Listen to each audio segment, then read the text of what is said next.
जय श्री कृष्णा मेरे प्रिय मित्रों, जानिए कैसे शुरू हुआ रक्षाबंधन का पर्व। मिलती है कई पौराणिक कथाएं। रक्षाबंधन हिंदू धर्म के प्रमुख त्योहारों में से एक है। ये पर्व प्रत्येक वर्ष सावन मास की पूर्णिमा तिथि को मनाया जाता है। लेकिन क्या आप जानते हैं रक्षाबंधन का पर्व कैसे शुरू हुआ? दरअसल इस त्योहार को मनाने के पीछे कई सारी पौराणिक कहानियां प्रचलित है। आइए जानते हैं ऐसे ही कुछ पौराणिक कथाओं के विषय में। हिंदू धर्म में रक्षाबंधन का पर्व विशेष महत्व रखता है। ये त्योहार भाई बहन के रिश्ते की पवित्रता को दर्शाता है। इस दिन बहन अपने भाई की कलाई पर रक्षा सूत्र या राखी बांधती है और भाई के सफल भविष्य के लिए कामना करती है। वहीं भाई अपनी बहनों की रक्षा का वचन देते हैं। इस वर्ष रक्षाबंधन का पर्व 2 दिन यानी 30 और 31 अगस्त को मनाया जाएगा। दूसरी कथा हमें स्कंद पुराण, पद्म पुराण और श्रीमद् भागवत पुराण में मिलती है। कथा के अनुसार असुर राजा दानवीर राजा बलि भगवान विष्णु के परम भक्त थे। एक बार वह भगवान को प्रसन्न करने के लिए यज्ञ कर रहे थे। अपने भक्त की परीक्षा लेने के लिए भगवान विष्णु ने वामन अवतार लिया और ब्राह्मण के वेश में राजा बलि के द्वार भिक्षा मांगने पहुँचे। वामन भगवान ने 3 पग भूमि दान में मांगी। राजा ने ब्राह्मण की मांग स्वीकार कर ली। ब्राह्मण ने पहले पग में पूरी भूमि और दूसरे पग ने पूरा आकाश नाप दिया। फिर भगवान ने पूछा कि अपना तीसरा पग कहाँ रखूं? तब राजा बलि ने अपना सिर आगे करके कहा कि आप तीसरा पग मेरे सिर पर रख लीजिए।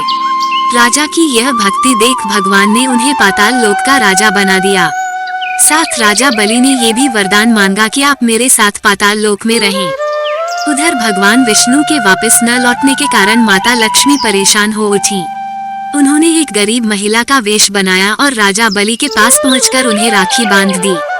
राखी के बदले राजा ने कुछ भी मांग लेने को कहा, तो माता लक्ष्मी ने अपने असली रूप में आकर भगवान विष्णु को वापस लौटाने की मांग रख दी। राखी का मान रखते हुए राजा ने भगवान विष्णु को मां लक्ष्मी के साथ वापस भेज दिया। महाभारत काल में मिलती है एक पौराणिक कथा। मान्यता है कि महाभारत के युद्ध से पहले भगवान श्री कृष्ण ने सौगाली देने पर राजा शिशुपाल का सुदर्शन चक्र से वध कर दिया था, जिसके कारण उनकी उंगली से खून बहने लगा और वहां मौजूद द्रौपदी ने अपने साड़ी का टुकड़ा फाड़कर उनकी उंगली में बांध दिया। जिसके बाद भगवान कृष्ण ने द्रौपदी को हर संकट से बचाने का वचन दिया। उन्होंने अपने इस वचन का मान रखते हुए द्रौपदी के चीरहरण के समय भगवान श्री कृष्ण ने उनकी रक्षा की थी। तभी से रक्षाबंधन के दिन बहनों द्वारा भाई की कलाई में राखी बांधी जाती है।